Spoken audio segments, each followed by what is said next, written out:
नमस्कार, स्वागत आप सभी का क्लोजिंग कॉल्स में। तो बाजार में आज एक सुबह जब आप एक बाउंस बैक का ट्रेड देख रहे हैं, गेन्स इरोड होते हैं और एसबीआई के नंबर्स आते हैं और बाजार में थोड़ी और वीकनेस पड़ती है। इनफैक्ट लेकिन 19,400 के ऊपर ये भी है बाजार। कल 19,300 के बड़े क्रूशल सपोर्ट से वहां से बाउंस लिया है, लेकिन बहुत स्ट्रॉन्ग धीरे धीरे गति से तो बढ़ भी रहा है और बहुत स्ट्रॉन्ग कन्विक्शन बाय साइड अभी दिख भी नहीं रही है। क्या ये बियरिश सेंटिमेंट और कुछ दिन जारी रह सकता है? हालांकि आप अभी बैंक निफ्टी को देखें तो वहां 200 पॉइंट की रिकवरी जरूर हुई है, कल का जो फॉल आया था 600-700 पॉइंट्स का। लेकिन इस बीच में बैंक्स को फर्दर स्लाइड डाउन किया है एसबीआई के नंबर्स ने। 2.5% की गिरावट एसबीआई के नंबर्स में है। एमएनएम के भी नंबर्स आ जाए और निफ्टी कंपनियों के ऑलमोस्ट अब सारे नंबर्स आ गए हैं। लेकिन ब्रॉडर मार्केट में जहां जहां नंबर्स आ रहे हैं अच्छे, वहां अच्छा रिएक्शन भी है। लेकिन इंडेक्स को इस वक्त डायरेक्शन क्या पॉसिबिलिटी दिख रही है लेने की? क्या ट्रेड सेटअप इस वक्त ट्रेडर्स रखें माइंड में अपने जब स्ट्रैटेजी बना रहे हो, ये डिम्पी से समझते हैं। Good afternoon to both of you, Abhishek, Dimpy. Dimpy, कल जो लेकर गए थे उनके लिए फायदा था, आज दिन भर में तो कोई मौका मिला ही नहीं बुल साइड के ट्रेडर्स को। इनफैक्ट रेंज में या फिर कहीं ना कहीं शॉर्ट साइड पे ही ट्रेड के लिए फायदा हुआ। इनफैक्ट ऑप्शन राइटर्स के लिए ही दिन होगा आज भी। बिल्कुल आप सही कह रहे हैं कि आज का दिन एक्चुअली में ऑप्शंस राइटर्स के लिए था। कल तक का जो दिन था वो सिर्फ पुट वालों के लिए था। पुट वालों ने 7-7 गुना पैसा बनाया है, लेकिन आज का दिन टिपिकली पुट राइटिंग और कॉल राइटिंग का दिन था। देखिए, सुबह सुबह भी हमने आपके सामने एक बात रखी थी, एक लेसन रखा था मार्केट से कि कई बार क्या होता है, गिरावट आती है तो हमारा मन ये कहता है कि देखिए बहुत गिरावट हो गया, पुल बैक आ जाएगा। ये टिपिकली बुल रन का मन की पहचान होती है, लेकिन जब तक आपको डाटा अलाउ ही ना करें तब तक आप उस पर जाइएगा नहीं। आप 10 में से 3 बार गलत हो सकते हैं, लेकिन 7 बार आप ही ठीक होंगे, क्योंकि आप डाटा ड्रिवन मार्केट देखते हो। आज कुछ वही हो रहा है। आज आप देखिए, सुबह हमने आपको एक लेवल बताया था कि 19,500। ऐसा नहीं है कि उसने पार नहीं किया, पार किया बट टिका नहीं पा रहा है। उसकी फोर्स की कमी है मार्केट के पास। मार्केट को एक नहीं तो ऐसा है कि बाजार जो गिरा है उसको तो 2 दिन लगने चाहिए। और ये बात आपने नोटिस की होगी, मैंने थोड़ी देर पहले उस चार्ट को चेक किया कि करीब 30 दिन लगे हैं आपको 19,000 से 19,800 या 20,000 तक पहुंचने के लिए, और सिर्फ 3 दिन लगे हैं नीचे आने के लिए। तो ये पुरानी कहावत है मार्केट के अंदर कि चलता सीढ़ियों से और आता लिफ्ट से है। तो ये आज आपको दिख भी रहा होगा, कई दिनों से आपको नोटिस हो रहा होगा। अब आज अगर आप फैक्टर के हिसाब से देखें एडवांस डिक्लाइन में, 2 शेयर एक बार जरा स्क्रीन पर लेके आइएगा, फिर मैं 1-2 पॉइंट और रखूंगा, फिर हम आगे बढ़ेंगे मेहमानों के साथ। रिलायंस और एचडीएफसी, अगर आप रिलायंस और एचडीएफसी को हटा दें आज सिस्टम में से, और काफ़ी हद तक इन्फोसिस और टीसीएस को आईटी की वेटेज के हिसाब से, अगर आप इन सिर्फ 4 शेयरों को हटा दें तो आज आप जो गेन अभी देख पा रहे हैं ना, ये गेन भी नहीं दिखते आपको। तो मार्केट की अंडरटोन समझनी बहुत ज़रूरी है।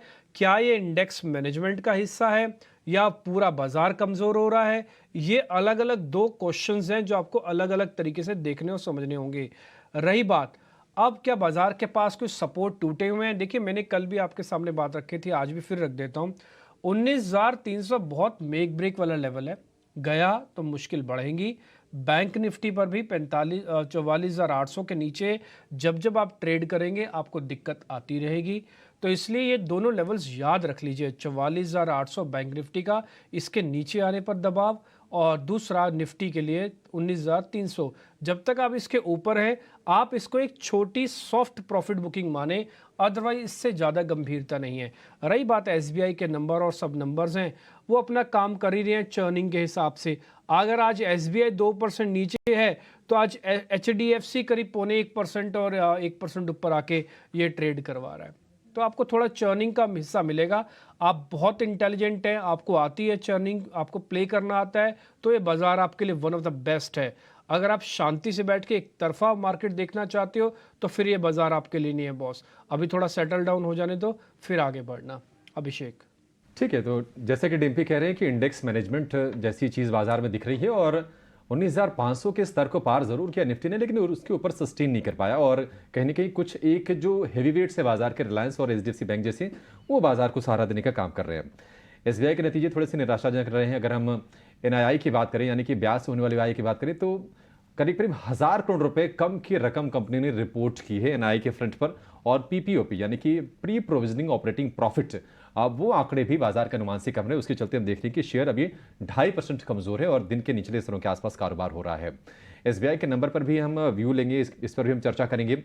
एमएनएम उसके भी नतीजे आए और नतीजों के बाद जब हमने देखा कि आरबीएल बैंक को लेकर जब कमेंट्री आई मैनेजमेंट की, उन्होंने कहा कि वो इसमें हिस्सा बढ़ाकर 9.9% के आसपास तक कर सकते हैं। उसके बाद थोड़ी सी निराशा बाजार को हुई। जब स्टेक लिया था 3.5% का, उसके बाद भी उन्होंने देखा था कि थोड़ा निराश बाजार हुआ था इस कदम से।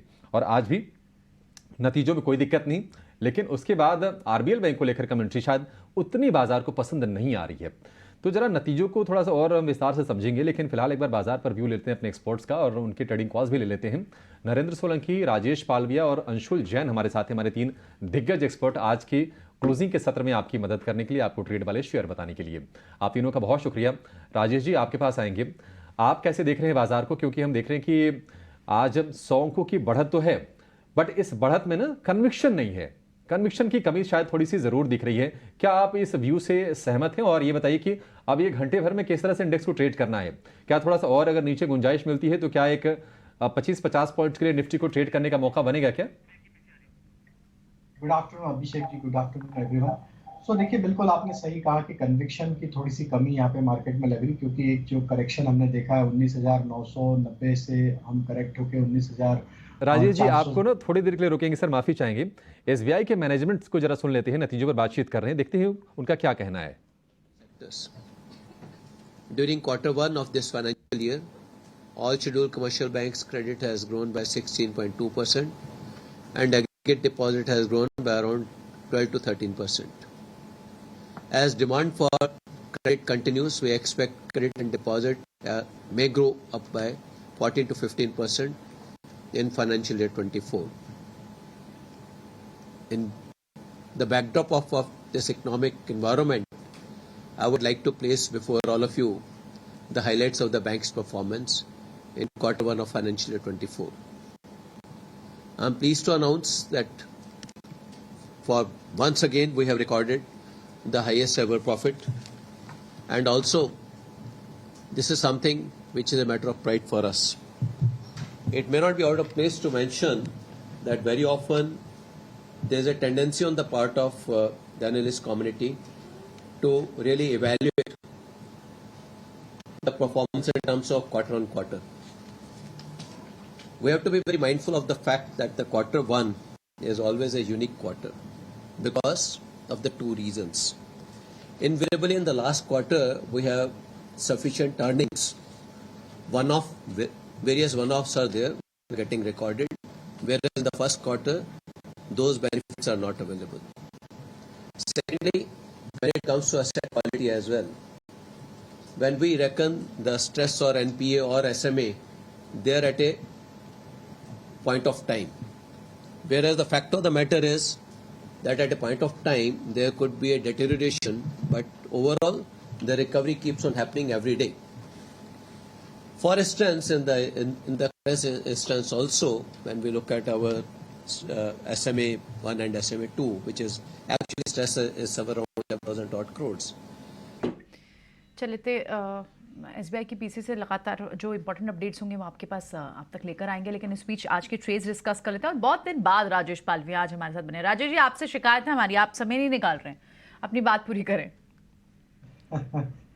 तो मैं कुछ दिनों के लिए वैकेशन पे था, इस कारण से आपके साथ जुड़ नहीं पाया, और वापस अब मैं हूँ तो अब रेगुलर आपके साथ कनेक्ट रहेंगे। तो देखिए, निफ्टी में जिस तरीके से ब्रेकडाउन देखने को मिला, कल के सेशन में एक इंटेंस सेलिंग प्रेशर देखने को मिला, तो यही एक रीजन है कि थोड़ा सा कन्विक्शन पुलबैक में वापस नहीं देखने को मिल रहा है। हालांकि अगर हम लेवल की बात करें तो कंफर्टेबली हम 19,400 जहाँ की अभी मेजर पुट बेस है वो अभी भी इंटैक्ट है। तो एज सच ट्रेंड तो अभी भी बुलिश साइड में इंटैक्ट है, बट जो ट्रेडिंग पॉइंट ऑफ व्यू से, जो इंट्राडे पॉइंट ऑफ व्यू से जो ट्रेडर्स होते हैं उनके लिए कंफर्ट नहीं है बाइंग साइड में। अभी हमें लगता है जब तक हम 19,550 के लेवल को क्लोजिंग बेसिस पे क्रॉस नहीं करेंगे, ये हायर साइड पे एक सप्लाई जोन जैसा काम करते हुए दिखेगा, और डाउन साइड में 19,400 ये एक इंपॉर्टेंट सपोर्ट है। अगर ये टूटते हैं तो फर्दर सेलिंग एक्सटेंड होते हुए दिखेगी। वहीं बैंक निफ्टी की बात करें तो जैसा डिम्पी जी भी बता रहे थे, 44,800 ये एक इम्पॉर्टेंट लेवल है, उसके आसपास ही हम ट्रेड करते हुए दिख रहे हैं बैंक निफ्टी में, और ये लेवल को होल्ड करना काफी इंपॉर्टेंट है। अगर इसके नीचे हम फिसलते हैं, उसके नीचे क्लोज होता है, तो बैंक निफ्टी में थोड़ा सप्लाई यहाँ पे बनते हुए दिखेगा। हालांकि थोड़ा सा कंट्रीब्यूशन एसबीआई का भी रहा है, एसबीआई के नंबर के बाद थोड़ा सा उसमें प्रेशर देखने को मिला, जिसके चलते बैंक निफ्टी में भी एक प्रेशर यहाँ पे बनते हुए दिखा है। बट ओवरऑल स्ट्रक्चर दोनों इंडाइसेस के अभी भी बुलिश साइड में है। एज सच कोई बड़ी चिंता या बड़ी गिरावट का अंदेशा अभी हमें नहीं लगता कि मार्केट में यहाँ पे बन रहा है। स्टॉक स्पेसिफिक टेक महिंद्रा पे नजर है। आज आईटी स्पेस में एक अच्छा बाइंग इंटरेस्ट वापस बनते हुए दिखा है। तो हमें लग रहा है टेक महिंद्रा में जिस तरीके से आज लॉन्ग बिल्टअप बने और स्टॉक में एक अच्छा रिकवरी का ट्रेंड बना है, 20 डे मूविंग एवरेज को क्रॉस करने में कामयाब हुआ है। टेक महिंद्रा बाय करने की सलाह। अपसाइड के टारगेट 1210 तक एक्सपेक्ट कर रहे हैं। स्टॉप लॉस होगा 1156 के आसपास। दूसरा स्टॉक जो यहाँ पे अट्रैक्टिव लग रहा है वो है एस्ट्रल का। स्टॉक में देखें तो जिस तरीके से पिछले आधे घंटे में एक अच्छा बाइंग इंटरेस्ट बना और स्टॉक ऑलमोस्ट डे हाई के आसपास ही ट्रेड करते हुए दिख रहा है। ओवरऑल स्ट्रक्चर इसके बुलिश है। हमें लगता है कि एस्ट्रल में यहाँ से एक फर्दर मोमेंटम एक्सटेंड होते हुए दिखेगा। 2115 तक की अपसाइड हमें लगता है आते हुए दिख सकती है। स्टॉप लॉस होगा 2010 का। और जो तीसरा स्टॉक बाय करना है वो कैश सेगमेंट से और उसमें त्रिवेणी इंजीनियरिंग हमें यहाँ पे काफी पसंद आ रहा है। अगर देखें तो पूरे स्पेस में एक प्रॉफिट एक अच्छा बाइंग इंटरेस्ट यहाँ पे बनते हुए दिखा है। त्रिवेणी में एक करेक्शन के बाद पिछले 2 दिनों से एक अच्छा बाइंग इंटरेस्ट यहाँ पे बनते हुए दिखा है। स्टॉक एक कंसोलिडेशन रेंज के ऊपर ट्रेड करते हुए दिख रहा है। तो वीकली चार्ट पे ऑलरेडी यहाँ पे ब्रेकआउट आते हुए दिख रहे हैं। हमें लगता है त्रिवेणी में अगले 1 से 2 ट्रेडिंग सेशन में एक अच्छा मोमेंटम आते हुए दिखेगा। 325 तक की अपसाइड एक्सपेक्ट कर रहे हैं। स्टॉप लॉस रखेंगे करीब 299 का। जी की तरफ से ये बढ़िया 2 शेयर तेजी की साइड के ही बाजार में आईटी स्टॉक्स फ्लेवर में है और आईटी स्टॉक्स ही पूरा का पूरा सपोर्ट देखने की आज इंडेक्स को मिल रहा है। और एस्ट्रल एक बढ़िया स्टॉक चुन के निकाला इन्होंने। 2% की तेजी है लेकिन आगे भी गुंजाइश है। 2115 रुपये के टारगेट्स इसके लिए सुझा रहे हैं। त्रिवेणी इंजीनियरिंग में जो टारगेट है वो 325 के। तो 3 तेजी के 1 राजेश जी की तरफ से। अंशुल के पास जाएंगे, उनके भी हम शेयर लेकिन इस बीच वेल्सपन कॉर्प के नतीजे आपकी स्क्रीन पर थे, फिर से लेकर आएंगे। और हमने देखा कि मार्जिन में बहुत बढ़िया एक्सपेंशन हुआ है। ये पाइप बनाने वाली कंपनी है वेल्सपन कॉर्प, स्टील के पाइप्स बनाती है, तो उस सेगमेंट की कंपनी है। और हम देख रहे हैं कि इस सेगमेंट की बाकी कंपनियों में बहुत अच्छे, एस्ट्रल भी इनफैक्ट उसी सेगमेंट की कंपनी कह सकते हैं। तो वेल्सपन कॉर्प 2.5% के आसपास की मजबूती है। आय में हमने बढ़त देखी है 1322 करोड़ से बढ़कर 4000 करोड़ के आसपास। 95 लाख के घाटे के मुकाबले करीब 100 करोड़ के आसपास का मुनाफे में आई है कंपनी। तो ये एक बढ़िया ट्रिगर। और नरेंद्र सोलंकी हमारे साथ हैं। नरेंद्र जी बहुत शुक्रिया आपका समय देने के लिए। सर बताइए वेल्सपन कॉर्प कैसी लग रही है आपको कंपनी, और नतीजों के बाद आपका क्या व्यू बन रहा है इस पर? जी गुड आफ्टरनून। जी वेल्सपन कॉर्प हमारी फिलहाल कवरेज में नहीं है, पर सेक्टर वाइज अगर अपन बात करें तो सेक्टर में काफी अच्छी टेलविंड्स है। जहां तक कि इंफ्रास्ट्रक्चर से रिलेटेड ये सेक्टर है तो हमने देखा है ऑर्डर बुक्स भी काफी स्ट्रांग है इस सेक्टर में कंपनीज की, और रियलाइजेशंस भी काफी अच्छा इंप्रूवमेंट देखने को मिला है लास्ट 3-4 क्वार्टर से, जिसका नतीजा हमको इन सेक्टर के कंपनीज के शेयर प्राइस में देखने को मिला है। तो इन्वेस्टमेंट के पर्सपेक्टिव से ये सेक्टर अभी काफी अच्छा परफॉर्म कर रहा है और आगे भी करता रहेगा। तो दिक्कतें नहीं है सेक्टर पर ये व्यू। लेकिन अंशुल आपके पास आएंगे। आप जरा अपने ना पहले दोनों आप अपने ट्रेडिंग कॉल्स बताइएगा क्लोजिंग के लिए, लेकिन उसके पहले एक जरा व्यू दे दीजिए वेल्सपन कॉर्प पर भी टेक्निकल अपना नजरिया शेयर कर दीजिए।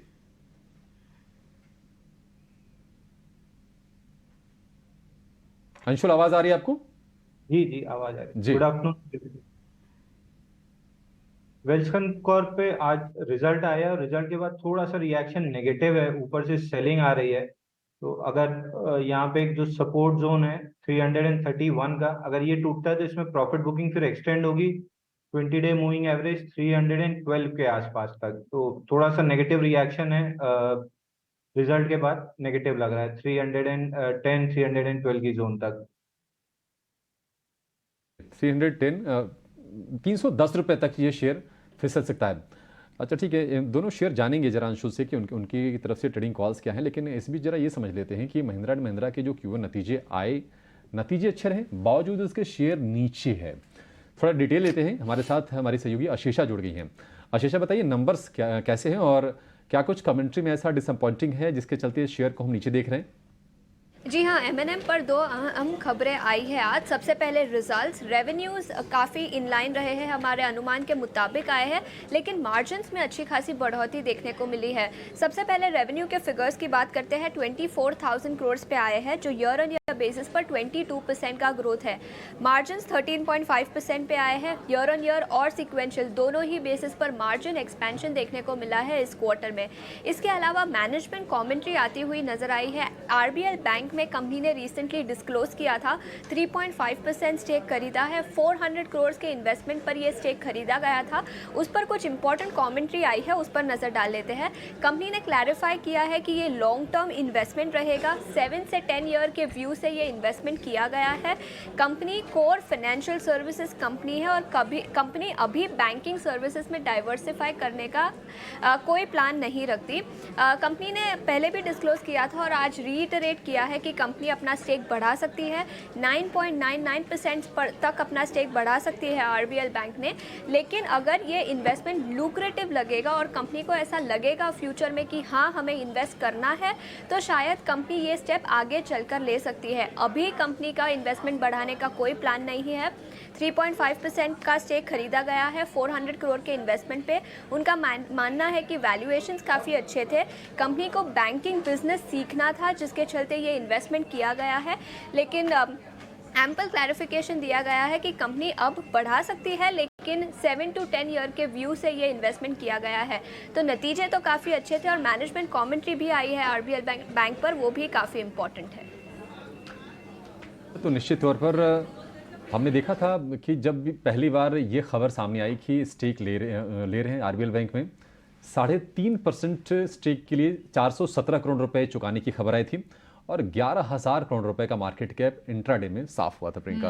और अगले दिन भी और वाइप आउट हुआ था। 6.5% शेयर टूटा था। अगले दिन 6.5% टूटा। तो इसके चलते आज हम देख रहे हैं कि जो थोड़ा स्थिर है ना, 1% की गिरावट की, आधे % इनफैक्ट तो हो चुका है। जो उसमें बिकवाली होनी थी वो हो गई है।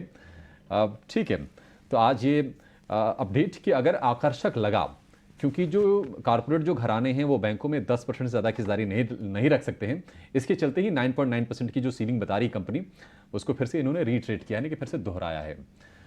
ठीक है, एक बार अंशुल जी आप जरा एमएनएम के स्टॉक पर जरा व्यू दीजिए, क्या करना चाहिए इसमें अभी, क्योंकि 1460 रुपये के आसपास का भाव है। ऊपर से तो हमने देखा है 1550 रुपये के आसपास से करेक्शन दिखाई, 1450 के आसपास आ गया है। क्या करना चाहिए इसमें अब?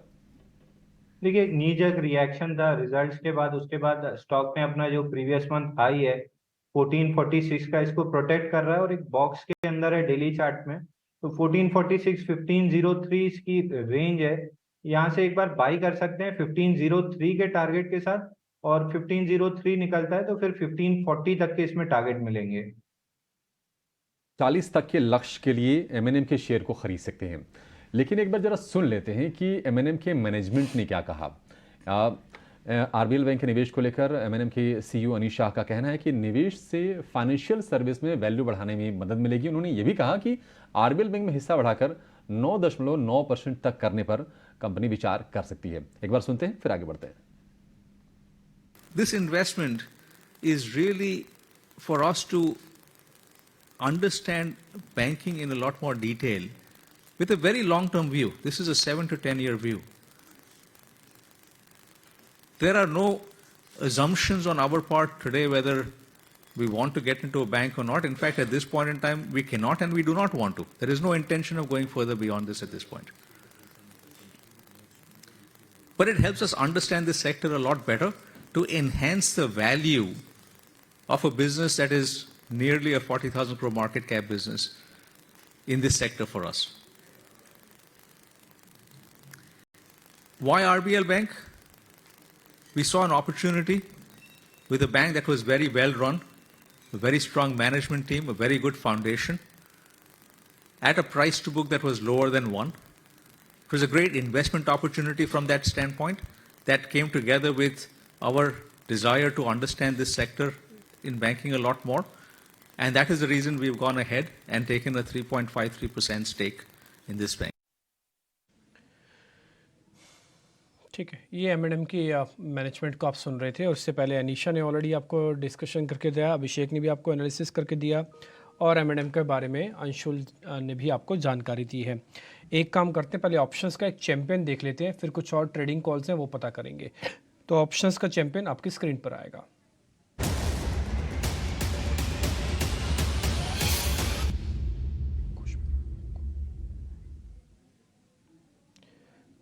खुश हमारे साथ जुड़ रहे हैं वो बताने के लिए कि आज का ऑप्शंस का चैंपियन कौन सा है। खुश, बताइए जरा। जी हाँ Dimpy, very good afternoon to you and to all the viewers. Well, आज का जो हमारा ऑप्शंस के चैंपियन का कॉल है that is on ICICI bank. यहाँ पे मैं एक बुल कॉल स्प्रेड स्ट्रैटेजी जो है ये सजेस्ट करना चाहूंगा। यहाँ पे अब देखिए अच्छा खासा बेस बन के एक अप ट्रेंड का हमने स्टॉक में हमने उछाल आते हुए देखा है। ये जो मोमेंटम है, ये जो बाउंस है, ये स्टॉक को वापस 1000 के लेवल्स तक लेके जा सकता है। तो स्ट्रैटेजी कुछ ऐसी रहेगी कि आप 970 का कॉल ऑप्शन बाय करें करीब 17 रुपए के आसपास, 1000 का कॉल ऑप्शन सेल करें करीब 7 रुपीज के आसपास। इस स्ट्रैटेजी में जो मैक्स लॉस पोटेंशियल है वो है 7000 रुपीज का, लेकिन जो मैक्स प्रॉफिट पोटेंशियल है वो है 14,000 रुपए का। तो बिल्कुल सटीक 1:2 का रिस्क रिवॉर्ड रेशियो इसमें बैठता है। आईसीआईसीआई बैंक अगर 1000 रुपीज टच करता है या क्रॉस करता है ऑन एक्सपायरी तो ये आपका मैक्स प्रॉफिट हो सकता है। ठीक है, डन। ये बुल कॉल स्प्रेड है, यानी कि बुल कॉल स्प्रेड एक बहुत सीधी सी टेक्निक होती है। जहाँ पर आप खड़े हो वहाँ पे आप प्लस कर लो, ऊपर जहाँ तक आपको लगता है कि चला जाएगा वहाँ से कॉल को बेच दो। तो ये कॉल बेचते हैं और साथ ही कॉल खरीदी हुई है। ध्यान रखा जाए जब आप कॉल बेचते हो तो थोड़ा पैसा ज़्यादा लगता है। एक और स्टैंडर्ड डिस्क्लोजर, 10 में से 9 लोग डेरिवेटिव्स में लॉस उठाते हैं, इसलिए स्टॉप लॉसेस हमारे, प्रॉफिट आपका। प्रॉफिट आप जितना मर्जी बुक करो। 14,000 आपको लग रहा है मेरे को 10,000 आ गया, बुक कर लो ना आप क्यों मेरे को बैठते हो इसमें। तो 14:7 का जो रेशियो है, आपको इस पूरी स्ट्रेटजी में जो स्टॉप लॉसेस दिए गए हैं वो आपको थोड़ा सा ध्यान रखना है। जैसे 7,000 का आपको लॉस आ जाए आप कट अपना सौदे को कटवा दीजिएगा, वैसे खुद ही कट जाएगा। अब ये स्ट्रेटजी भी होती है, बना के आप डाल देंगे ना सिस्टम में तो डल जाएगी। ऑप्शंस में थोड़ी लिटरेसी कम है, लेकिन ये बहुत अच्छी चीज़ है। अगर अच्छे से इसको पढ़ के समझा जाए तो कम पैसे में भी अच्छा प्रॉफिट मार्केट से बनाया जा सकता है। कुछ बहुत शुक्रिया, थैंक यू वेरी मच ये सभी ट्रेड बताने के लिए। कुछ और ट्रेड पता करें, एक काम करते हैं, अंशुल से हम बार बार ट्रेडिंग कॉल्स के बारे में पता कर रहे हैं। अंशुल जी बता दीजिए ना ट्रेडिंग कॉल्स। अभिषेक ने 2 बार आपसे पूछा, आप बता ही नहीं रहे। ये पहला बाई कॉल रहेगा आईडीएफसी फर्स्ट बैंक पे 8750 पे, स्टॉप लॉस 86 का रहेगा और टारगेट 90.5 का रहेगा। इसमें 2 इनसाइड बार की पैटर्न बनी है, वहां से ब्रेकआउट जब भी आता है इनसाइड बार से बहुत अच्छा ब्रेकआउट आता है। दूसरा एक सेल कॉल रहेगा आइशर मोटर पे, चार्ट पे वीकनेस इमर्ज होती हुई दिख रही है। 3345 पे सेल रहेगा, 3385 का स्टॉप लॉस और 3280 तक का टारगेट रहेगा नीचे में। ठीक है, ये हुई ना बात। आयशर मोटर आपने बेचना है, आईडीएफसी फर्स्ट बैंक आप प्लस करने की कॉल दे रहे हैं। ये एक 2 ट्रेड आपकी स्क्रीन पर आ गए हैं। राजेश सर, एक शेयर मेरे को आपसे पता करना है। एक्चुअली क्या एक शेयर का 2-4 शेयर हैं, मैंने 3-4 दिन में दर्शकों के सामने रखे थे। आप एक एक करके स्पीड से बताते जाएंगे, मैं स्पीड से ही पूछूंगा। पहला शेयर है वोल्टास का, जरा जल्दी से बता दीजिए इसमें करना क्या है। हफ्ते का एंड है इसलिए पूछ रहा हूँ। पोजीशन स्टॉक में एक अच्छे ओवरसोल्ड ट्रेजेक्टरी से यहाँ पे एक अच्छा पुलबैक बना है और एक कंसोलिडेशन रेंज का ब्रेकआउट बनते हुए दिख रहा है। फॉलिंग चैनल का ब्रेकआउट भी वीकली चार्ट पे बना है। हमें लग रहा है ये पुलबैक एक्सटेंड होगा, 840 850 तक के अपसाइड कंटिन्यू होते हुए दिख सकती है। पोजीशन है जिनके पास वो होल्ड रखे, 808 रुपए का स्टॉप लॉस ट्रेल कर लें। ओके ठीक है सर, एक शेयर मेरे को और आपसे और पता करना है। एक अंबुजा सीमेंट को और आप देख के बताओ, आज सुबह ही दिया था। देखिए अंबुजा सीमेंट भी देखें तो एक अच्छे ब्रेकआउट के बाद हायर साइड पे कंसोलिडेट करते हुए दिख रहा है। हमें लगता है जब तक ये स्टॉक 465 के ऊपर बना हुआ है, यहाँ पे लॉन्ग साइड का ट्रेड ओपन रखना चाहिए। स्टॉक में ऑलरेडी यहाँ पे प्रीवियस स्विंग हाई का ब्रेकआउट हुआ है। स्टॉक 200 डे मूविंग एवरेज के ऊपर कंफर्टेबली ट्रेड कर रहा है, तो यहाँ पे 465 के स्टॉप लॉस से पोजीशन होल्ड रखें। जैसे स्टॉक में 482 के लेवल क्रॉस होंगे, ये स्टॉक में नेक्स्ट टारगेट 500 रुपए तक भी आते हुए दिखेगा।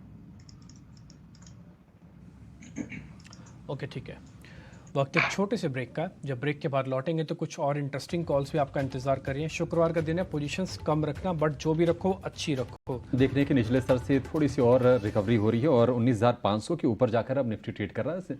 और निफ्टी बैंक की बात करें तो करीब 350 अंकों के आसपास की मजबूती है और निफ्टी बैंक को सपोर्ट मिल रहा है। अब HDFC बैंक से सपोर्ट तो मिल ही रहा है। एसबीआई से मूड खराब है, लेकिन इंडसइंड बैंक वहां पर तेजी और बढ़ गई है और अब इंडसइंड बैंक है निफ्टी का टॉप गेनर करीब 3.5% के आसपास की तेजी के साथ। लेकिन इस बीच एसबीआई की चेयरमैन की प्रेस कॉन्फ्रेंस चल रही थी। उन्होंने कहा है कि एसबीआई जनरल इंश्योरेंस की लिस्टिंग कराने का भी कोई प्लान नहीं है। तो ये एक अपडेट का बाजार को इंतजार था, ये अपडेट अभी फिलहाल आ गया है। लेकिन इंश्योरेंस को लेकर एक और बड़ी खबर आई है, वो ये कि अब हेल्थ क्लेम की प्रोसेसिंग की झंझट दूर होने वाली है। यानी अस्पताल इंश्योरेंस की रकम देखकर बिल को बढ़ा चढ़ाकर नहीं दिखा पाएंगे। दरअसल नेशनल हेल्थ क्लेम एक्सचेंज की शुरुआत 1 सितंबर से हो जाएगी और सरकार को लगता है कि इससे ना सिर्फ इंश्योरेंस प्रीमियम बढ़ने पर रोक लगेगी, बल्कि इस सेक्टर में पारदर्शिता आएगी। ज्यादा जानकारी के साथ हमारे सहयोगी हैं अनुराग शाह, हमारे साथ जुड़ गए हैं। अनुराग, बताइए क्या डिटेल्स हैं आपके पास? नेशनल हेल्थ क्लेम एक्सचेंज की जो शुरुआत है वो अब 1 सितंबर से हो सकती है हमारे सोर्सेज से मिली जानकारी के मुताबिक, और ये काफ़ी बड़ा गेम चेंजर प्लेटफॉर्म होगा हेल्थ इंश्योरेंस के अंदर, जहां पर हॉस्पिटल्स, इंश्योरेंस कंपनीज, इंटरमीडियरीज और जो पेशेंट्स हैं वो इस प्लेटफॉर्म पे होंगे। और इसका जो सबसे बड़ा फ़ायदा जो आगे चल के दिखेगा कि जिस तरह से हमने देखा है कि हेल्थ इंश्योरेंस प्रीमियम में बढ़ोतरी हुई है पिछले 2 साल के अंदर, 20 से 50% तक हेल्थ इंश्योरेंस का प्रीमियम बढ़ गया है और उसकी अलग अलग वजह है। हॉस्पिटल्स के द्वारा ओवरचार्जिंग, मेडिकल इन्फ्लेशन के अंदर बढ़ोतरी और जो प्रोसीड्यूरल चार्जेस है उनके अंदर बढ़ोतरी, इन सब चीज़ों की वजह से जो ओवरऑल खर्चा बढ़ा है उसका परिणाम ये देखने को मिला है कि हेल्थ इंश्योरेंस का प्रीमियम भी इंश्योरेंस कंपनियों को बढ़ाना पड़ा और वो 20 से 50% तक बढ़ा। और इसको लेकर इंश्योरेंस रेगुलेटर IRDA भी चिंतित है। जिस तरह से प्रीमियम में बढ़ोतरी हुई है, IRDA के द्वारा भी इंश्योरेंस कंपनियों से जवाब मांगा गया है कि क्या वजह है कि हेल्थ इंश्योरेंस प्रीमियम में इतनी तेज बढ़ोतरी हो रही है। तो माना यह जा रहा है कि जो हेल्थ एक्सचेंज है जिसकी शुरुआत होगी और जिसमें इंश्योरेंस कंपनियां, TPA, हॉस्पिटल और ग्राहक एक जगह पर होंगे और इससे जो प्रोसेसिंग होगी डेटा की, हेल्थ से जुड़ा हुआ जो डेटा है वो उसकी जो प्रोसेसिंग होगी और जो रॉन्ग क्लेम्स है उसको पकड़ा जा सकेगा, फ्रॉड क्लेम्स को पकड़ा जा सकेगा। क्योंकि हॉस्पिटल के अंदर कोई रेगुलेटर नहीं है भारत में, तो हॉस्पिटल्स की ओवरचार्जिंग पे कोई लगाम भी नहीं। तो इन सब चीज़ों को देखते हुए जो ये हेल्थ एक्सचेंज है, हेल्थ क्लेम एक्सचेंज, ये गेम चेंजर साबित हो सकता है। और जिसमें अगर जो फ्रॉड क्लेम्स है या रॉन्ग क्लेम्स है उस पर लगाम लगेगी तो जो इंश्योरेंस कंपनियों का क्लेम है वो कम होगा और क्लेम कम होने पर ओवरऑल प्रीमियम जो है पॉलिसी होल्डर्स को कम देना पड़ेगा। ठीक है, शुक्रिया अनुराग। तो निश्चित तौर पर एक बड़ी खबर, ये बहुत झंझट का काम होता है क्लेम को प्रोसेस करवाना, उसको सेटल करवाना। और ये सही बात है कि अगर आप हॉस्पिटल्स को पता चल जाए, कई ऐसे हॉस्पिटल्स हैं कि पता चल जाए कि आपके पास इंश्योरेंस है, आपका सम एश्योर्ड पूछ लेंगे, उसके हिसाब से वो बिल्कुल इन्फ्लेट करके बता देते हैं। तो कम से कम उसमें पारदर्शिता आ जाएगी। तो सभी के लिए, कंपनीज के लिए और ग्राहक के लिए बहुत ही एक अच्छी खबर निश्चित तौर पर ये आ रही है। लेकिन बाजार में तेज़ी बढ़ गई है और हम देख रहे हैं कि इस वक्त 150 अंकों के आसपास की मजबूती निफ्टी में हो गई है। 140 अंक ऊपर है निफ्टी। राजेश जी, कहीं कोई आपको ट्रेड दिख रहा है क्या बाजार में अभी? तो अभिषेक जी देखिए, यहाँ पे कैपिटल गुड्स स्पेस पे एबीवी पे नजर रखना चाहिए। एबीवी में देखें तो एक करेक्टिव फेज के बाद वापस से यहाँ पे एक बाइंग इंटरेस्ट बनते हुए दिखा है। 50 डे मूविंग एवरेज के आसपास से स्टॉक ने सपोर्ट लेके आज के सेशन में एक अच्छा बाइंग इंटरेस्ट वापस बना है। एबीवी यहाँ पे हम बाय करने की सलाह देंगे। हमें लगता है ये पुल बैक एक्सटेंड होना चाहिए। 45, 50, 45, 60 तक के अपसाइड हमें लगता है इसमें देखने को मिल सकती है। करंट लेवल से 4400 के आसपास के स्टॉप लॉस रखने होंगे। और जो दूसरा स्टॉक यहाँ पे हमें अट्रैक्टिव लग रहा है वो है भारतीय एयरटेल का। भारतीय एयरटेल में भी देखें तो एक अच्छा मोमेंटम यहाँ पे बनते हुए दिख रहा है। डे हाई की तरफ स्टॉक ट्रेड कर रहा है। भारतीय एयरटेल में हम यहाँ पे प्रोजेक्ट कर रहे हैं टारगेट जो आ सकते हैं करीब 925, 930 तक के अपसाइड यहाँ पे आते हुए दिख सकती है। स्टॉप लॉस होगा करीब 876 के आसपास। राइट, तो ये तो बात हुई भारतीय एयरटेल पर एक ट्रेड की। बाजार में बिल्कुल रिकवरी तो दिख रही है, 19,500 के ऊपर आप हैं और ऐसे में कुछ खबरें भी डीलिंग रूम से लेकर आए हैं शरद हम तक। खबर गर्म है हमारे खास सेगमेंट में। खबर बताएं शरद, क्या है आज?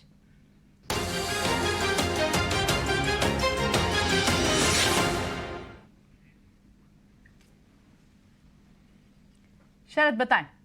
जी बिल्कुल, जो जुबिलेंट फूडवर्क जो है फोकस में रहने वाला है और यहाँ पे हमारी डीलर्स के साथ बातचीत हुई है और यहाँ पे कह रहे हैं कि कुछ सर्टेन काउंटर्स में जो है डोमेस्टिक इंस्टीट्यूशनल्स की जो है बाइंग स्टार्ट हो गई है।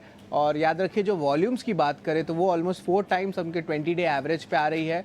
और टेक्निकली देखें तो आज पहली बार ऐसा हुआ है कि जो 3 इंपॉर्टेंट DMAs होते हैं 50, 100 और 200, इन तीनों डीएमएस के ऊपर जो है स्टॉक का जो गया है प्राइस गया है। अब याद रखिए 20% से ऊपर अप्रैल लो से भी स्ट्रेंथ देखने मिली है और ऑलरेडी जो डीआईज इन्वेस्टेड है कंपनी में उनके बड़े दिग्गज नाम आते हैं डीएसपी म्यूचुअल फंड और कोटक म्यूचुअल फंड, और एक टेक्निकल ब्रेकआउट भी आया है ऑलमोस्ट 6 to 7 मंथ्स लेवल का।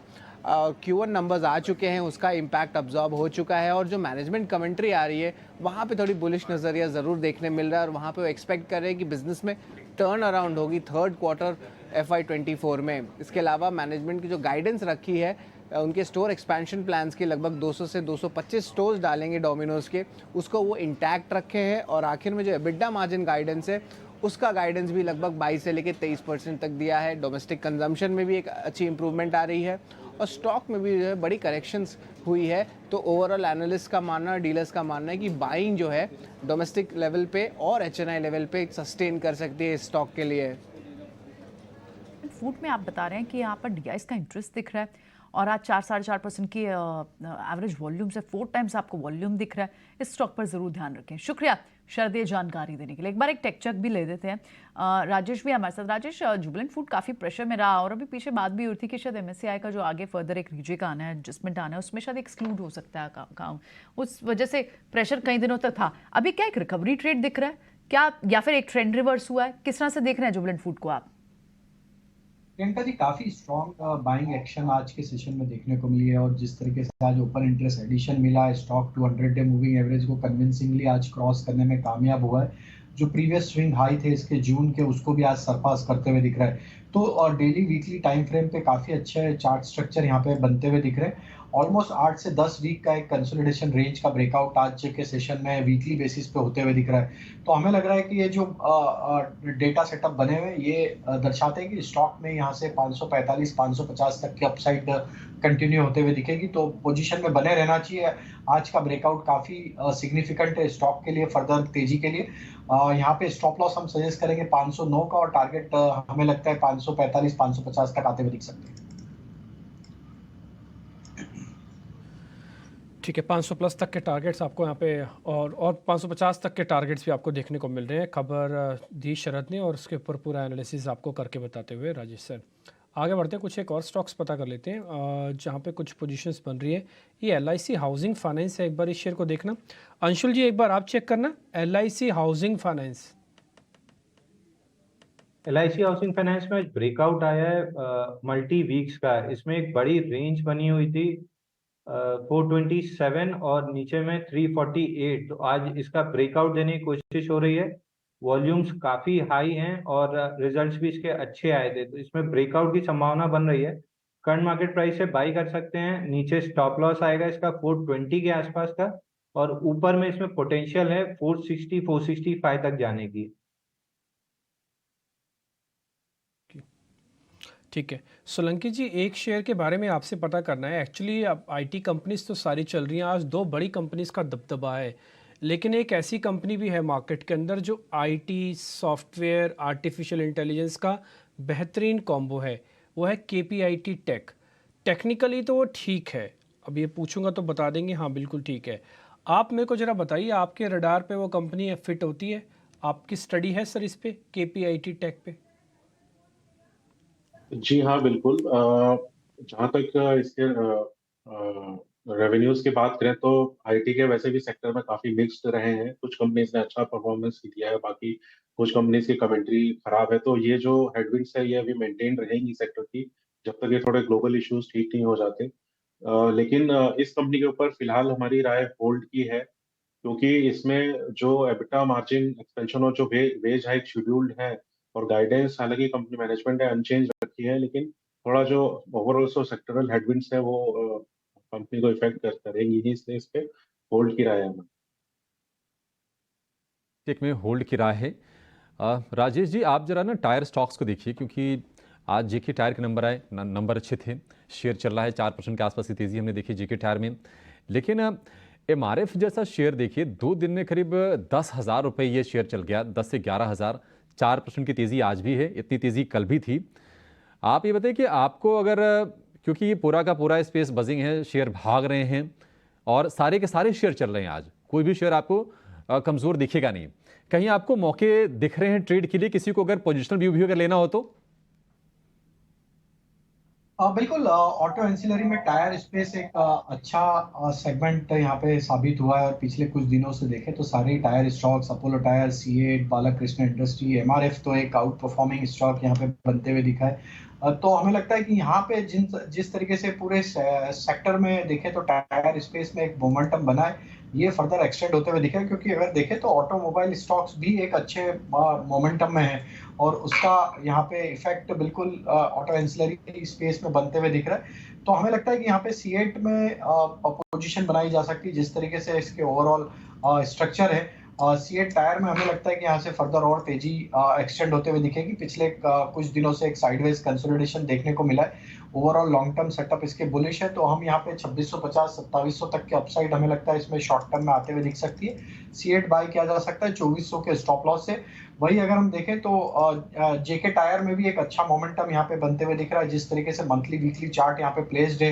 हमें लग रहा है JK टायर का नेक्स्ट टारगेट जो बन सकता है वो 310 315 की तरफ आते हुए दिख सकता है।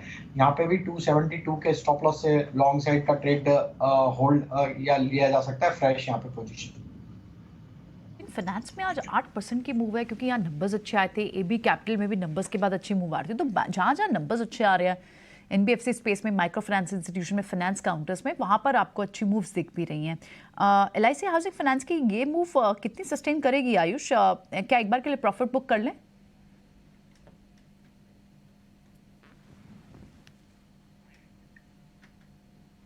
अंशुल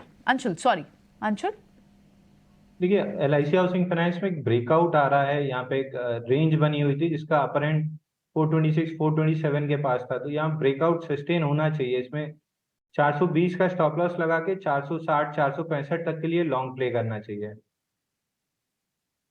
ठीक है, ऑलराइट, ठीक है। 530 के ऊपर हम इस वक्त ट्रेड कर रहे हैं, और बैंक निफ्टी में भी अच्छी आपको रेजिलेंस दिखी है। 400 सवा 400 पॉइंट्स की आपको बढ़त वहाँ दिख रही है। ऐसे में आपके ट्रेड्स होने क्या चाहिए? क्लोजिंग ट्रेड्स, BTST ट्रेड्स बनते हैं क्या? एक बार ले लेते हैं। राजेश, क्या ट्रेड्स यहाँ से कैरी फॉरवर्ड होंगे? क्या बाय ट्रेड्स लेंगे आप? बिल्कुल प्रियंका जी, हमें लगता है कि ये रिकवरी फर्दर एक्सटेंड होते हुए दिखे, क्योंकि कंफर्टेबली अब 19,500 के ऊपर सस्टेन हो रहे हैं। तो हम यहाँ पे बाय साइड के ही ट्रेड पे फोकस कर रहे हैं, और उसमें हमें लगता है रिलायंस इंडस्ट्री पे यहाँ पे फोकस करना चाहिए। जिस तरीके से स्टॉक में लोअर साइड पे स्टॉक ऑलमोस्ट अपने 200 डे मूविंग एवरेज के पास से सपोर्ट लेके जो पुल बैक बन रहा है, हमें लगता है ये risk to reward point of view से काफी फेवरेबल ट्रेड रहेगा, और यहाँ से पुल बैक एक्सटेंड होगा, जहाँ से इंडेक्स को भी एक सपोर्ट मिलते हुए दिखेगा। 2560 2580 तक के अपसाइड के टारगेट हम प्रोजेक्ट कर रहे हैं रिलायंस में BTST पॉइंट ऑफ व्यू से। स्टॉप लॉस रखेंगे करीब 2490 का। जो दूसरा स्टॉक यहाँ पे बाय करने की सलाह रहेगी वो रहेगा पूनावाला फिनकॉर्प। एक सस्टेन्ड अप ट्रेंड यहाँ पे देखने को मिला, और स्टॉक में जिस तरीके से एक कंटिन्यूस बाइंग एक्शन यहाँ पे देखने को मिली, और ये 5th वीक है जहाँ पे एक स्टॉक में सस्टेन्ड बाइंग एक्शन बनते हुए दिख रही। पूनावाला फिनकॉर्प में हम BTST के पॉइंट ऑफ व्यू से टारगेट एक्सपेक्ट कर रहे हैं 435 440 तक के। स्टॉप लॉस होना चाहिए करीब 410 के आसपास। फिनकॉर्प आप ले रहे हैं, और बिल्कुल तेजी यहाँ पर एक अच्छी दिख भी रही है, और बाय ट्रेड्स और साथ ही रिलायंस हैवी वेट को आपने यहाँ से चूज किया as a BTST trade. Anshul से भी समझ लेते हैं। अंशुल, आपकी भी कन्विक्शन इतनी स्ट्रांग दिख रही है क्या लॉन्ग साइड रहने की? देखिए, हम भी लॉन्ग साइड जाएंगे, क्योंकि अगर 19500 पुट्स देखें तो पूरा दिन ओपन इंटरेस्ट उसमें ऐड हुआ है, और पिछले आधा घंटे से हम 19500 के ऊपर सस्टेन कर रहे हैं। तो 19500 के पुट राइटर्स अब ट्रैप दिख रहे हैं। तो निफ्टी BTST की जा सकती है 19620 का टारगेट लेते हुए स्पॉट पे, और दूसरा BTST हम देंगे इंडिया सीमेंट पे। यहाँ पे 2 दिन का रेंज का ब्रेकआउट आ रहा है। 224.50 पे लॉन्ग रहेगा, 235 का टारगेट रहेगा, और नीचे में 217 का स्टॉप लॉस रहेगा। सीमेंट एज ए सेक्टर भी थोड़ा सा तेज लग रहा है, और उसमें इंडिया सीमेंट सबसे ज्यादा आउट परफॉर्म कर रहा है। क्या सीमेंट पर ये व्यू? लेकिन एक खबर बड़ी इंटरेस्टिंग आ रही है कि अब नई दिल्ली रेलवे स्टेशन के रीडेवलपमेंट प्लान से जुड़ी ET9 स्वदेश की एक्सक्लूसिव खबर है। सूत्रों से मिली जानकारी के मुताबिक पहली प्री बिड बैठक में 12 से ज़्यादा कंपनियों ने हिस्सा लिया, और इस बारे में पूरी खबर दे रहे हैं हमारे सहयोगी समीर दीक्षित। समीर, बताइए क्या जानकारी है आपके पास? भारतीय रेलवे से जुड़ी बड़ी और अहम खबर। रेलवे की एक महत्वाकांक्षी परियोजना है स्टेशन रीडेवलपमेंट प्रोजेक्ट, और नई दिल्ली रेलवे स्टेशन के रीडेवलपमेंट प्रोजेक्ट के लिए दर्जन भर से ज़्यादा जो बड़ी कंस्ट्रक्शन कंपनी है या इंफ्रा कंपनियां हैं, इन्होंने दिलचस्पी जताई है। दरअसल RLD rail land development authority ने जो पहली प्री बिड मीटिंग करी है नई दिल्ली स्टेशन के रीडेवलपमेंट प्रोजेक्ट में, इस मीटिंग में L&T, NCC, GR infra, Dilip Buildcon समेत करीब दर्जन भर कंपनियों ने हिस्सेदारी ली, पार्टिसिपेशन किया और अपनी प्रबल इच्छा जताई है कि वो नई दिल्ली स्टेशन के रीडेवलपमेंट प्रोजेक्ट का टेंडर हासिल करना चाहती हैं। दरअसल नई Delhi railway station redevelopment project 4700 crore रुपए का प्रोजेक्ट है, बहुत बड़ा इंफ्रा प्रोजेक्ट है, और यही वजह है कि इस प्रोजेक्ट को हासिल करने के लिए ये कंपनियां रेस में बनी हुई हैं। ये प्रोजेक्ट की जो बारीकियां हैं उसमें यह है कि जब टेंडर अवार्ड होगा तो उसके 45 महीने के भीतर नई दिल्ली स्टेशन को नया रूप देना है, रीडेवलपमेंट करना है। 4700 करोड़ का ये जो पूरा प्रोजेक्ट है, ये EPC मोड पर इसको कंडक्ट करना है, यानी कि इंजीनियरिंग, प्रोक्योरमेंट और कंस्ट्रक्शन पर। और जो तारीख है, यानी कि बिड जमा करने की जो अंतिम तारीख है वो 29 सितंबर है, जबकि 5 अक्टूबर को बिड खुलेगी। तो कुल मिलाकर के सरकार लगभग साल 2027 में नई दिल्ली स्टेशन के नए रूप को देख रही है, और उसके लिए प्राइवेट पार्टी या बड़े जो कंस्ट्रक्शन कंपनी हैं उनको बुला रही है कि वो बिडिंग में हिस्सा लें और फिर इस बिडिंग को वो अंतिम रूप देना चाहेगी। ठीक है, शुक्रिया समीर। तो नई दिल्ली रेलवे स्टेशन के डेवलपमेंट को लेकर ये बड़ी खबर, लेकिन इस बीच CESC के नतीजे आपकी स्क्रीन पर। एबिडा यानी कि कामकाजी मुनाफा 650 करोड़ से बढ़कर 724 करोड़, तो करीब 75 करोड़ रुपए के आसपास का उछाल है। एबिडा के फ्रंट पर मार्जिन बढ़ी है 1%, 15.8% से बढ़कर 16.8%। शेयर है 1% ऊपर। आय हम देखने की 4102 करोड़ से बढ़कर 4310 करोड़, तो आय के मोर्चे पर करीब 200 करोड़ के आसपास का उछाल है। राजेश जी, कोई CESC में ट्रेड बन रहा है क्या?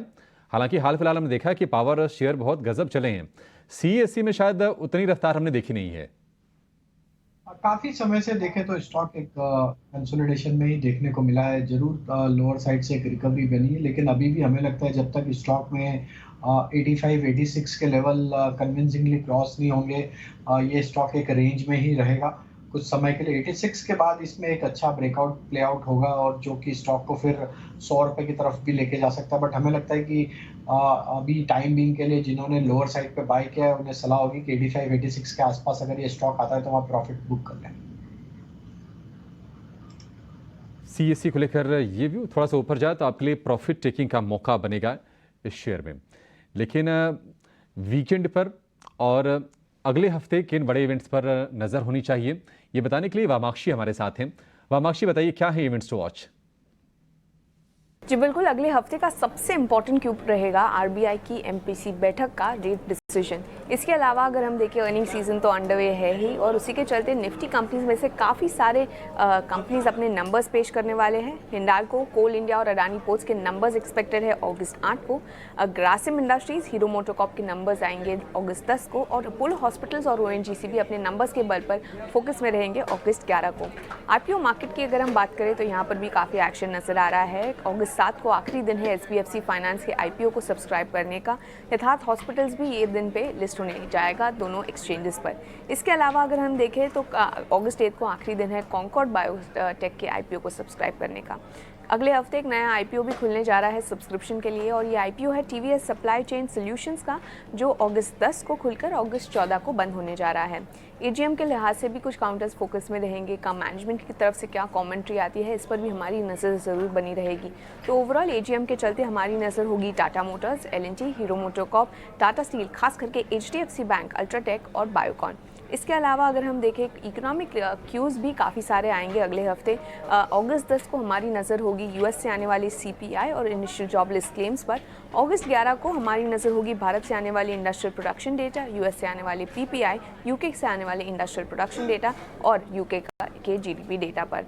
इसके अलावा कॉर्पोरेट फ्रंट पर भी अगर हम देखें तो काफ़ी एक्शन एक्सपेक्टेड है। अगस्त 7 को हम इज़माई ट्रिप पर फोकस करेंगे, क्योंकि कंपनी कंसिडर करने वाली है इशुएंस ऑफ इक्विटी शेयर्स, और यहाँ पर वो प्रपोज प्रेफरेंशियल इशू भी कंसिडर करने वाले हैं। अगस्त 8 को मारुति सुजुकी को भी अपने रेडार पर रखिएगा, क्योंकि कंपनी कंसिडर करने वाली है कैसे वो एक्विजिशन करने वाली है 100% stake Suzuki Motor Gujarat Private Limited में। कैसा कंसिडरेशन कंपनी पे करेगी उस पर चर्चा होगी। और आखिर में फोकस करिएगा उनो मिंडा पर हम एक्सपेक्ट कर रहे हैं कि कंपनी की बोर्ड की बैठक होने जा रही है फंड रेजिंग को लेकर एनसीडीज के द्वारा। तो लार्जली ये थे सारे इंपॉर्टेंट इवेंट्स जो आपके रेडार पर होने चाहिए अगले हफ्ते के ट्रेडिंग सेशन के लिए। ओके ठीक है विमाक्षी, बहुत बहुत शुक्रिया। ये सारी चीज़ें कंपाइल करके एक एक करके सिलसिलेवार तरीके से आपने बताया, अच्छा लगा और बहुत शुक्रिया इसके लिए, जानकारी के लिए। आगे बढ़ते हैं, 2 शेयर में को जरा और पता करने, क्या इनमें BTST करें या फिर इस बार के प्रॉफिट्स अपने आप में बहुत हैं। अंशुल जी एक बार आप चेक कीजिएगा। पहला शेयर है NBCC और दूसरा शेयर है रैमकी इंफ्रा। पहले आप NBCC चेक कर लो सर, 8% है इंट्राडे आज का, और दूसरा है Ramky infra, RAMKY, Ramky infra. NBCC में कैपिटल हैंडल का ब्रेकआउट है और आज ही ब्रेकआउट आया है 45 के ऊपर, तो स्टॉक में अच्छी तेजी लग रही है। ये प्रोबेबली मंडे को 51, 52 के लेवल्स टेस्ट करेगा और थोड़ा सा अगर इसको समय देंगे तो ये 58 का टारगेट है जो कैपिटल हैंडल पैटर्न बना है, इसके ब्रेकआउट का टारगेट जो है वो 58 के आसपास है। और राम की इंफ्रा में भी इसमें थोड़ा सा वर्टिकल मूव है, लेकिन अभी भी इसमें बचा हुआ है मोमेंटम। ऊपर में 535, 540 तक के टारगेट्स अभी भी मिलेंगे। इमीडिएट रेजिस्टेंस मंथली R2 जो है 496 उसी के आसपास ट्रेड कर रहा है, तो अभी मोमेंटम बचा हुआ है। 520 से 540 नेक्स्ट वीक में आराम से मिलेगा। तो 20 रुपए के लक्ष्य रैम की इंफ्रा में आ सकते हैं, लेकिन अब जरा चलेंगे हम SBI के शेयर पर राय लेंगे, क्योंकि ये शेयर है अब 3% नीचे, निफ्टी का टॉप लूजर है। नतीजों के बाद थोड़ी निराशा बढ़ी है और लगातार 4 सत्र की कमजोरी है और 4 सत्र में 50 रुपए इसने गंवा दिए हैं। राजेश जी, जरा आप SBI पर एक व्यू दे दीजिए कि अपने सपोर्ट्स के आसपास है या फिर कॉन्ट्रा ट्रेड की इसमें सोची जा सकती है। अगर आपको कन्विक्शन आ रहा हो तभी बताइएगा। और दूसरी चीज कि जरा BTC ट्रेड भी अपने बता दिए लगे हाथ। तो देखिए SBI में जिस तरीके से सेलिंग प्रेशर बना है, स्टॉक ने 50 डे मूविंग एवरेज को भी अब नीचे की तरफ तोड़ते हुए दिख रहा है। यहाँ पे अगर हम डेटा भी देखें तो डेटा में भी एग्रेसिव कॉल राइटिंग देखने को मिली। हायर स्ट्राइक्स पे 590, 600, 580 सारी स्ट्राइक्स पे कॉल राइटिंग देखने को मिली और इसने अपना एक जो पुट बेस बना हुआ था 580 का, उसको भी आज ब्रेक डाउन किया है। तो हमें लगता है कि यहाँ पे फर्दर और सेलिंग प्रेशर यहाँ पे बनते हुए दिख सकता है। इमीडिएट सपोर्ट एरिया है इसका करीब 570 के आसपास। अगर वो लेवल टूट जाते हैं अगले वीक, तो यहाँ पे थोड़ा और प्रेशर एक्सटेंड होते हुए दिख सकता है, जो कि स्टॉक को फिर 560, 555 की तरफ लेके जा सकता है। वो एक इसके लिए important and major support area होगा। तो हमें लगता है अगर यहाँ पे नेक्स्ट वीक में 570 के लेवल को देखना होगा। अगर वो टूटता है तो थोड़ा वेट करें, 555, 560 का वहाँ पे बाय इनिशिएट करना चाहिए। वो एक मजबूत सपोर्ट एरिया है। और BTST की बात करें तो वहाँ पे हमने ऑलरेडी शेयर किया है, पूनावाला फिनकॉर्प पे हमारा व्यू बुलिश है और हमें लगता है पूनावाला फिनकॉर्प एक अच्छा मोमेंटम नेक्स्ट वीक दिखाते हुए दिखेगा। और एक लार्ज कैप स्टॉक रिलायंस पे हमारा BTST का व्यू है। स्टॉक एक अच्छे सपोर्ट एरिया से एक पुल बैक का ट्रेड यहाँ पे दिखा रहा है। ड्यूरिंग द डे एक अच्छी बाइंग इंटरेस्ट बनी है, तो हमें लगता है नेक्स्ट वीक में रिलायंस एक अच्छा यहाँ से अपमूव कंटिन्यू करेगा और इंडेक्स को भी यहाँ से सपोर्ट आते हुए दिखेगा। तो रिलायंस पे 2560, 2570 तक के अपसाइड के टारगेट हम प्रोजेक्ट कर रहे हैं। ठीक है राजेश जी, क्विकली जरा थोड़ा सा संक्षेप में बताइएगा, क्योंकि हम देख रहे हैं कि आदित्य बिरला फैशन रिटेल के नंबर आए, शेयर ये टूट रहा है, करीब 6% नीचे अब ये कारोबार कर रहा है, दिन के निचले स्तर के आसपास है। इसमें क्या करना है? और महानगर गैस ये भी 6% नीचे है, नंबर तो इसके ठीक ठाक दिखे थे, लेकिन ये शेयर भी टूटा है, इसमें क्या करना है? तो ABFRL में तो अगर हम देखें तो रिजल्ट का रिएक्शन बना है और स्टॉक ने अब अपने इंपॉर्टेंट सपोर्ट एरिया 210 के लेवल को भी तोड़ा है। इसके नीचे अगर ये बंद रहता है तो फर्दर यहाँ पे सेलिंग एक्सटेंड होते हुए दिखेगी और लोअर साइड के टारगेट 198 तक आते हुए दिख सकते हैं। तो जिनके पास शॉर्ट साइड का ट्रेड है 214 रुपए के स्टॉप लॉस से पोजीशन कैरी कर सकते हैं शॉर्ट साइड की ABFRL में। MGL में भी देखें तो एक काफी बड़ी करेक्शन आज के सेशन में बनी और स्टॉक अपने एक important support area, critical support area जो कि है 1045 के आसपास, उसके आसपास ही ट्रेड करते हुए दिख रहा है। तो अभी यहाँ पे अवॉइड करेंगे क्योंकि काफी बड़ा करेक्शन ऑलरेडी हो गया। 1045 अगर मंडे को टूटता है तो वापस इसमें शॉर्ट का ट्रेड ओपन करेंगे और वहां पे उस समय हम स्टॉप लॉस रखेंगे 1056 के और डाउन साइड के टारगेट हमें लगता है जो आ सकते हैं वो करीब 1015, 1010 तक आते हुए दिख सकते हैं। ओके ठीक है, अब लास्ट के सिर्फ 2 मिनट रह गए। एथिकली तो लास्ट के 2 मिनट में कोई सौदा लेना नहीं चाहिए। हमने कई बार आपके सामने बात रखी, जैसे आप एग्ज़ाम्स देने जाते हो तो आपको टीचर कहती है कि लास्ट में सिर्फ रिवीजन करना चाहिए, जो छूट गया सो छूट गया, अब जो हो गया सो हो गया। जो 2-2.5 घंटे 6 घंटे में ट्रेड नहीं हुआ, लास्ट के 2 मिनट में वो ट्रेड नहीं ही होगा और वो गलत भी हो सकता है। तो इसलिए आप सिर्फ आज ये चेक करें कि आपसे कहाँ कहाँ गलतियाँ हुई हैं, कहाँ कहाँ पे आपकी स्ट्रेटजी ठीक हुई है। ये एनालिसिस का समय होता है लास्ट में, और इसको आप नोट डाउन करेंगे तो धीरे धीरे देखेंगे आपकी ट्रेडिंग एबिलिटीज़ वो सुधर जाएगी। एक पॉइंट और है, अगर आज क्लोजिंग देख रहे हैं तो डॉट हम 19,500 के जस्ट ऊपर 10 पॉइंट ऊपर क्लोज करके जा रहे हैं। बैंक निफ्टी की क्लोजिंग देख रहे हैं तो 44,800 के जस्ट ऊपर हम क्लोज करके जा रहे हैं। और एडवांस डिक्लाइन की जो रेशियो भी है, चार्ट आपकी स्क्रीन पर आ रहे हैं, नंबर्स आ रहे हैं, ये भी बता रहा है कि मार्केट का मोमेंटम ठीक है। एक पॉइंट और दिखा कि बड़े शेयरों का पार्टिसिपेशन आज थोड़ा लौट के आया, ये कल एब्सेंट था। आज रिलायंस, HDFC, TCS, इन्फोसिस, ये ट्रेडिशनली पुराने प्लेयर हैं बाज़ार के, और इन्होंने आज हेल्प की है। और 2 बैंकिंग प्लेयर लास्ट में बिल्कुल जुड़े हैं, उनका नाम है एक्सिस बैंक और ICICI। तो इसलिए उम्मीद की जा सकती है कि कल मंडे यानी कि हो सकता है अगर सब कुछ ठीक रहा तो थोड़ा और एक्सटेंड होंगे। हालांकि अगर कुछ ख़राब भी रहा तो वापस से आप 19,300 को टेस्ट करने के लिए भी जाओगे, ये अपने मन में बात साफ रख लेना चाहिए, किसी का कोई गिला शिकवा नहीं होना चाहिए। 1350 शेयर आज एडवांसेस के साथ क्लोज कर रहे हैं। बाजार का अंडरटोन ठीक है, अभी आपने पूरी प्लेट भी देखी, ये पूरे एडवांसेस भी आ गए नंबर, और इसके मुकाबले 700 शेयर कमज़ोर हैं। आज खोले भी हम इतने ही शेयर्स पे थे, आपको ध्यान है 1300 शेयर मैंने आपको नोटिस कराए थे, 1301 का नंबर आया था। ये नंबर आप लगता होगा कि एडवांसेस से क्या पता लग जाता है, आप कुछ दिनों की प्रैक्टिस कीजिए, आपको खुद ही पता लग जाएगा। एडवांसेस से आपको रिदम मार्केट के पकड़ने में काफ़ी हेल्प मिलती है। अब आते हैं अलग अलग शेयर्स पे जो आज कमज़ोरी मजबूती या कमज़ोरी के साथ बंद हुए। पहले बड़े शेयर्स पे आते हैं, सिप्ला, इंडसन बैंक, टेक महिंद्रा, विप्रो और भारती एयरटेल। ये जो मैंने 5 शेयर लिए हैं, इसमें से 2 तो सीधा IT कंपनीज़ के हैं, तो आज IT का पार्टिसिपेशन अच्छा है, इसलिए बैंक निफ्टी और IT को थोड़ा अलग किस्म करके आपको देखना चाहिए। दूसरा पॉइंट है, आज जो कमज़ोर था वो था SBI, BPCL, NTPC, Maruti, Bajaj auto. ये कुछ एक शेयर्स थे जो आज कमज़ोर साबित हुए। छोटे मझोले शेयर्स की कैटेगरी में, जिसको हम निफ्टी 500 कहते हैं, वहाँ पर आप चेक करेंगे तो जोमेटो के लिए आज का दिन काफ़ी शानदार था। उसकी जो कमेंट्री आई, देखिए नंबर्स कल आ गए थे, और कमेंट्री का असर अपने आप में होता है, तो करीब 10% का गेन आया। कैस्ट्रॉल, LIC हाउसिंग, NBCC, ये कुछ एक और शेयर्स थे जो आज अच्छे से क्लोजिंग करके गए हैं। अंशुल जी बहुत बहुत शुक्रिया, thank you very much and happy weekend. अच्छे से अपने वीकेंड को एंजॉय कीजिए, फिर जल्दी आपसे मुलाकात होती है। राजेश सर आपका भी बहुत बहुत शुक्रिया, सोलंकी जी आपका भी बहुत बहुत शुक्रिया, आज आप कार्यक्रम का हिस्सा बने और अपनी जानकारी दी। मेरे को और अभिषेक को आप इजाज़त दे सकते हैं, अपने वीकेंड को अच्छे से एंजॉय कीजिए, खूब सारा आप पिक्चर देखिए, घूमिए फिरिए, और वैसे भी अभी तो सावन चल ही रहा है, तो इसका मज़ा अपने आप में घूमने का है ही। तो सोमवार को आपसे फिर से मुलाकात होती है। नमस्कार।